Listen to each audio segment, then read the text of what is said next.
Welcome back guys, and today we are here with a new deck, and this deck today is Ramp, and green-red Ramp actually. It got a couple of new toys in the expansion, one of them being very huge in Druid or the Cowl, which is a 2 mana elf that ramps you for 1 mana, which means this deck can now finally consistently go from 2 mana to 3 mana, and 2 mana to 4 mana on turn 3, which it could potentially do with Deathcap cultivator, but with only 2 copies, it wasn't like guaranteed. It wasn't likely.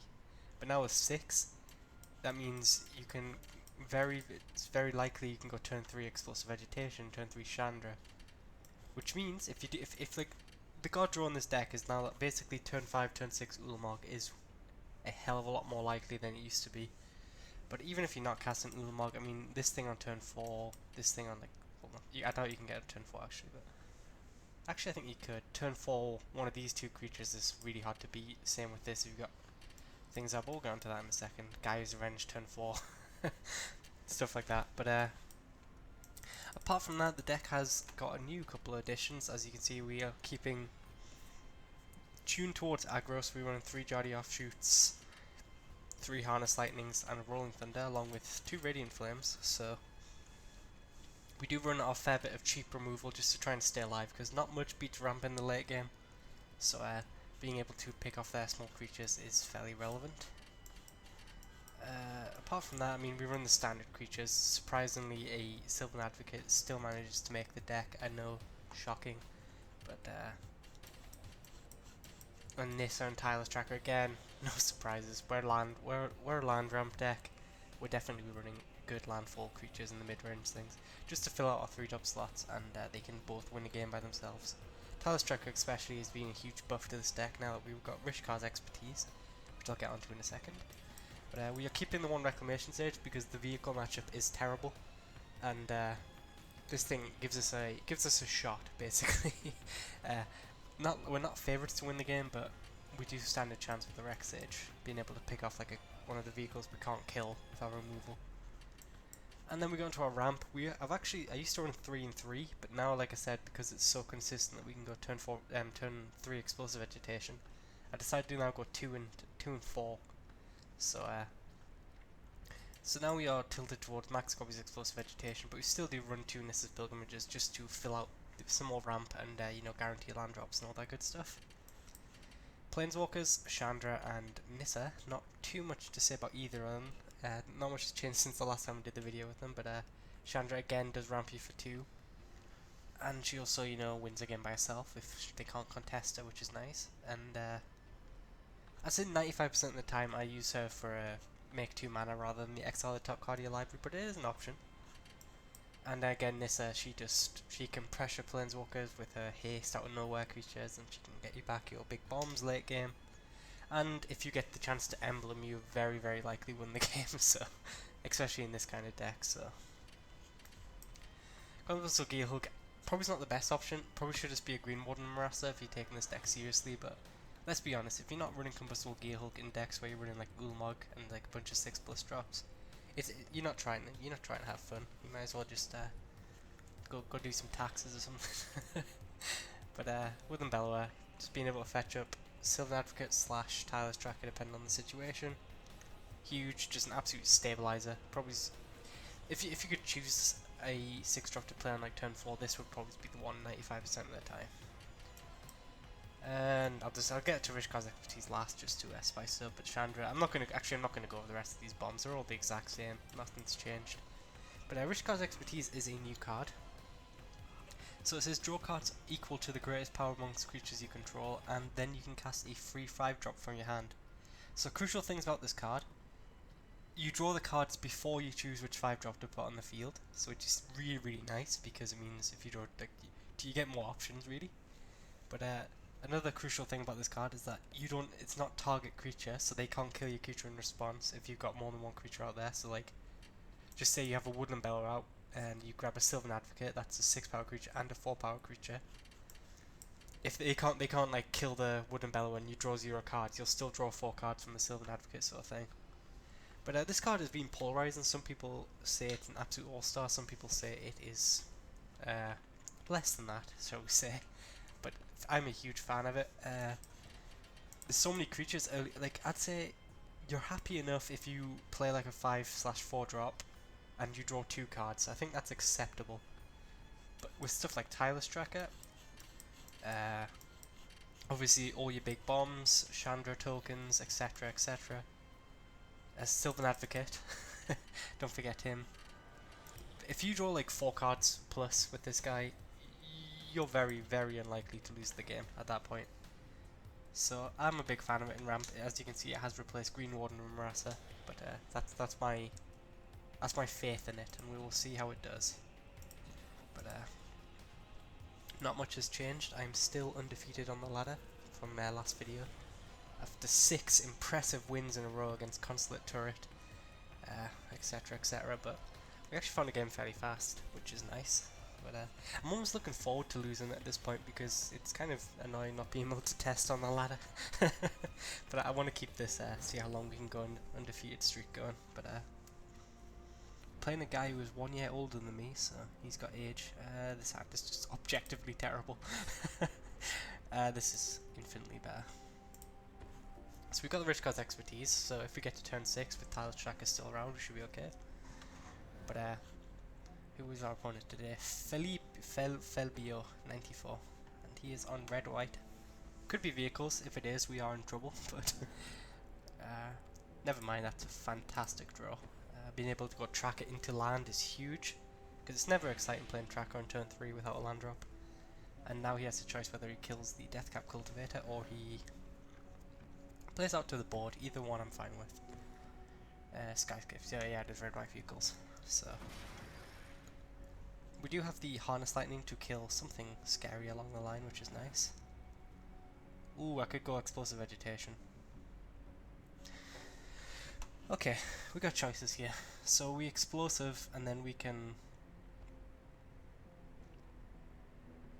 3... Okay.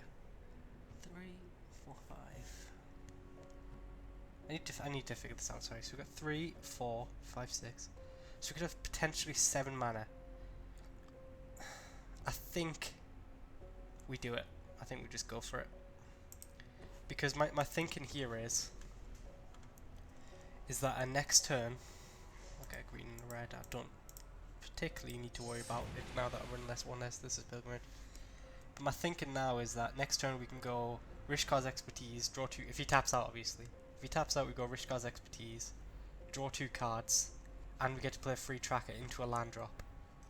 Which is, I mean, we could get greedy here and like try and draw more cards off Tireless Tracker, but I like this line. I like drawing 2 cards, and I like putting my tracker out there. And the best thing is we get to keep up Harness Lightning as well, so I think this works out right. So, our opponent did get off to a decent curve, the Sky Skiff into a Depala. Obviously it's not a Smuggler's Copter, but it is still serviceable. Okay, so yeah, we're just gonna... I'm gonna stick with my original line here, yeah.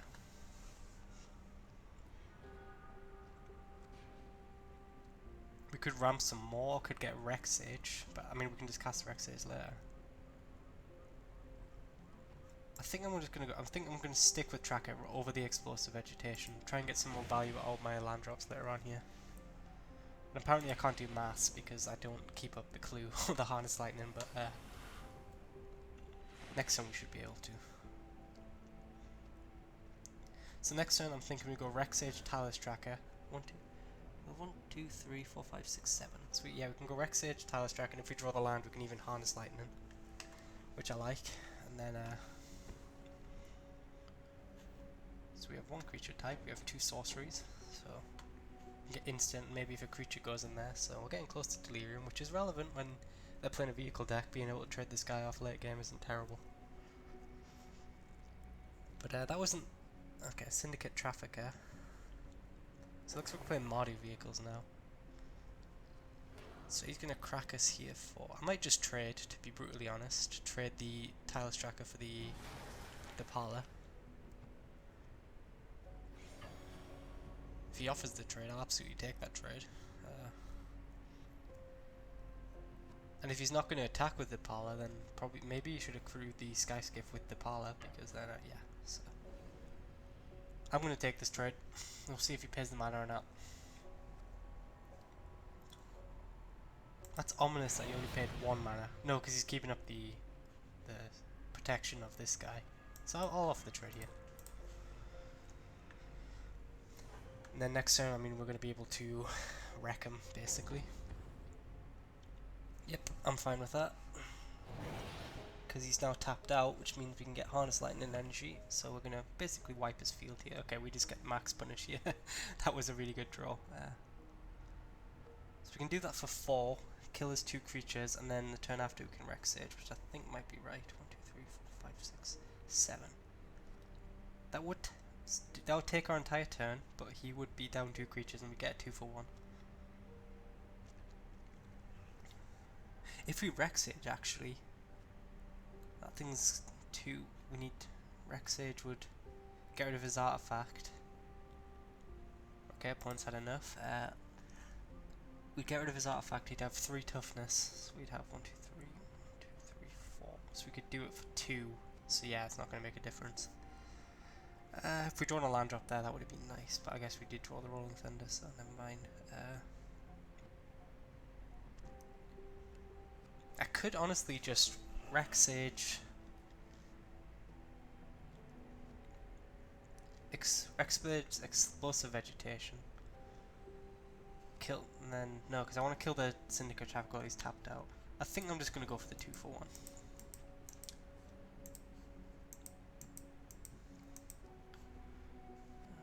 I don't know why it's keeping up the...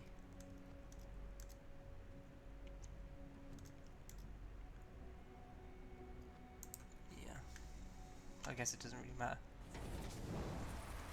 So, we're on 14 life, we've got another removal spell, and we've got...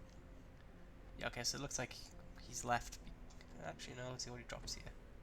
Caravan, so yeah, that's good. That's another reason to keep the Wreck Sage around, so I can kill the Caravan or the Sky Skiff here. So, that's a good draw, but I think we're going to play this fairly safe. Kill the 5/5. Like I said, Wreck Sage is really, really nice in this matchup. And then Explosive Vegetation now. Let's get some mana, because we are struggling with land drops here. I'll get green and a red again. So we've got quite a bit of land on the field. We can Chandra next turn and then get something going there. He's down to 2 cards in hand, and he's passing the turn, which is very good sign that this game's gonna end quickly here. I could attack for 2, but I think I'm just gonna get the Tireless Tracker out, and then it doesn't change my clock, I don't think. So he was against Red White Vehicles. He didn't have the absolutely insane curve. He went squad. He got Sky Skiff, Depala into. Actually, it wasn't terrible to be fair, but just we had the answers and we had time, and we got going, which is really all Ram can ask for. We did draw plentiful removal spells, which was nice. So, trying to think of his best cards here. We can kill an Avacyn with Harness Lightning because of the energy. And second Depala, which we're just going to kill here. I think he is dead on board. Actually, if you cruise the Sky Skiff, I think he's fine. I mean, okay. If you want me to abuse Rishkar's expertise, I guess I'll do it. So, like, this is what I was saying. This is just going to absolutely end the game here. 3, 4, 5, 6, 7, 8. So we can do it once more. I hate the way now the game decides now it doesn't want to tap Aether hubs at any point, which is frustrating. But now, as you can see, we're going to draw 5 cards here, and we get to put our best creature on the field, which is going to be Sylvan Advocate,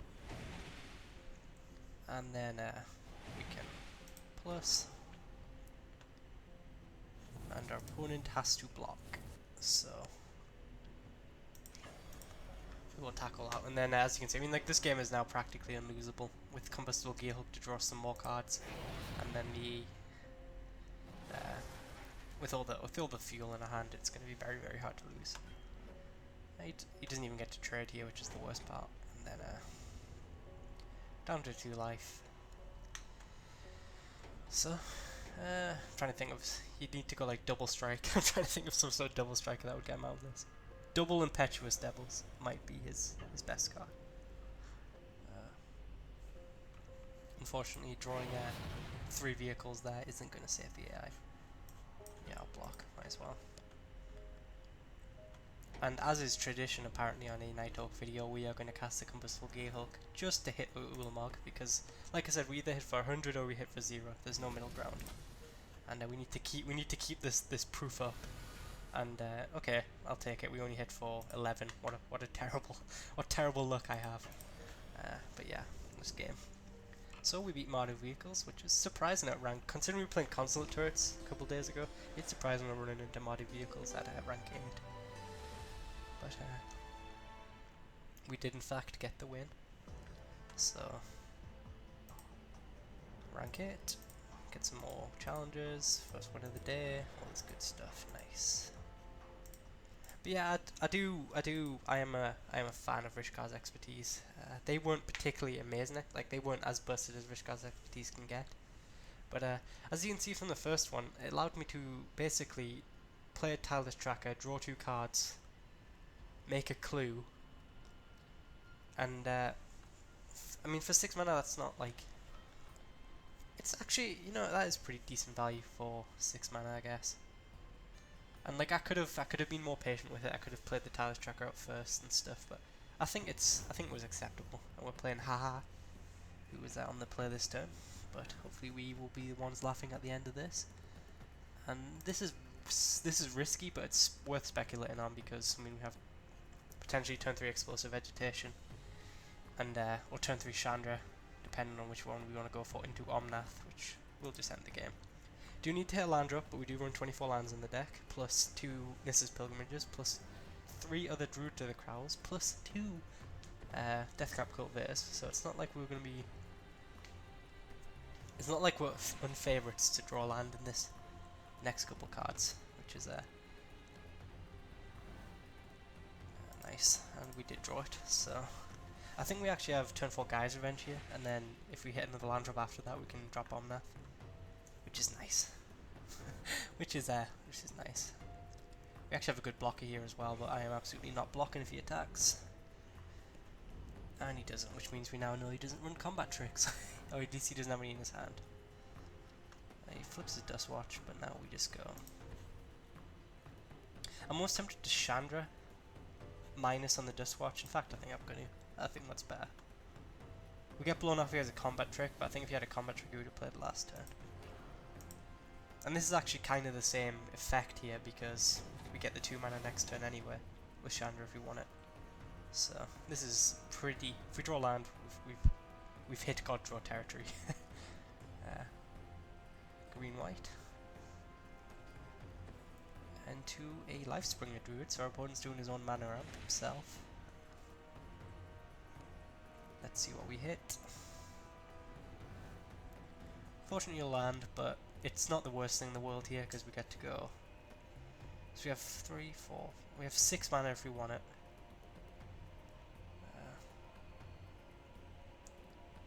I quite like the idea of going Nissa to hit my land drop into Chandra plus.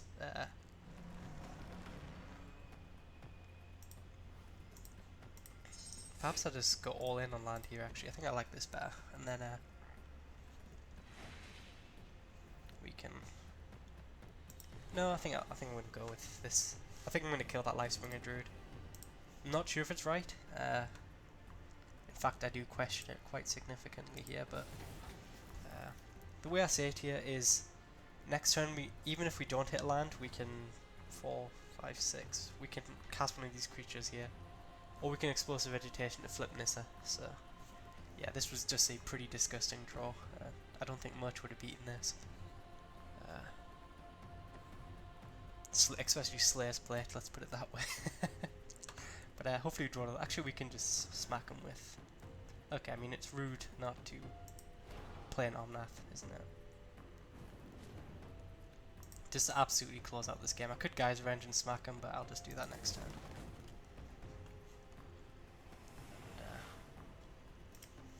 Our opponent is now going to be hit for 3 because we don't need the lands.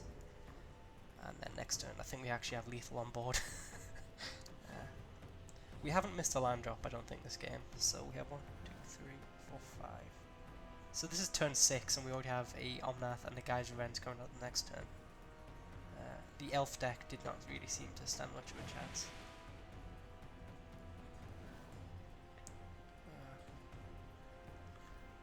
Gonna do it this way because Gaia's Revenge is a fun card.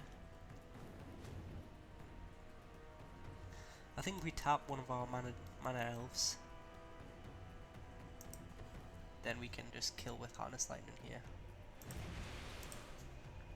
Well, maybe. I guess it didn't matter in the end.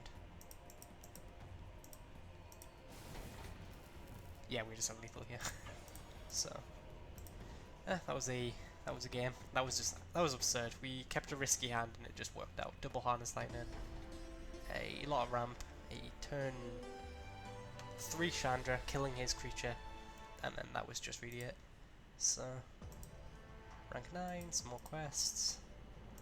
That was like the dream ramp though. If you could get that every single game with ramp, but I think that game did a pretty good job of showcasing why turn 2 ramp is such a powerful tool for this deck now. It's just you're playing absurd creatures way before they have any right to be coming out, which is always a good sign that you're doing something right. And we are now playing Snap Goblin for our rank 10. Can we get this? Will be our 9th win in a row if we got it right, and this is worth keeping. Unfortunately, it is slightly awkward because I think I'd rather turn 2 Druid of the Cowl rather than have a jaddi offshoot turn 1 and then, like, I mean, it's close because we could have went jaddi offshoot. We could have went forest jaddi offshoot and then next turn went tap land. I mean, second jaddi offshoot then tap land, but I like trying to get max ramp out. And like this, the way things are going now, if we rip a land, we could offshoot into Nissa's Pilgrimage, which would be really nice. Although we actually only have 1 red source at the minute, so Chandra is not castable as it stands. And we're playing Child Knight, so we have transferred over to the Xbox meta, and I guess we are rank. I guess we are low ranks. I'm not going to make fun of people. We did draw the red source as well, so we can. I believe the phrase is go off here, and then. So yeah, I'm not sure what turn Chandra this is, but it's going to be, I think, a turn 4, maybe a turn 5.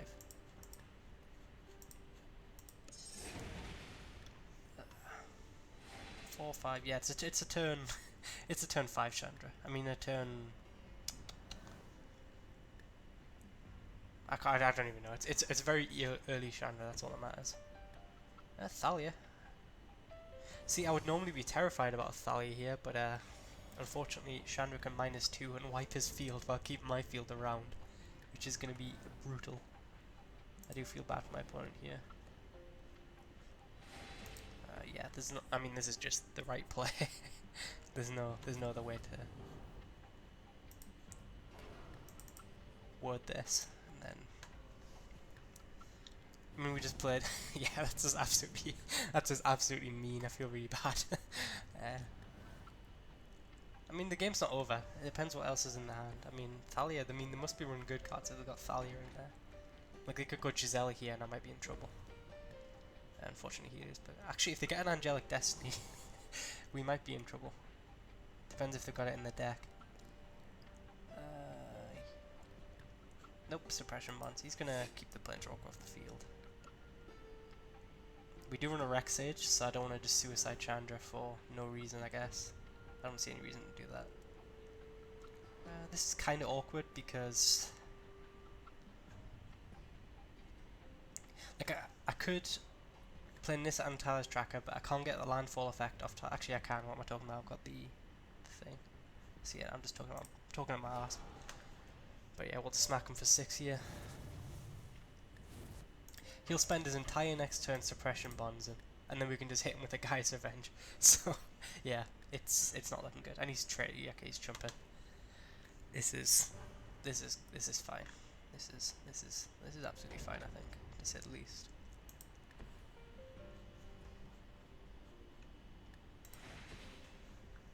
So, I mean, we're on 24 life this late into the game. He needs to go like suppression bonds into planar outbursts, I think, to win. I'm actually going to keep this jaddi offshoot in hand. I don't really see any reason to play it out. And just in case he does have some sort of unlikely line, the blocker might be relevant.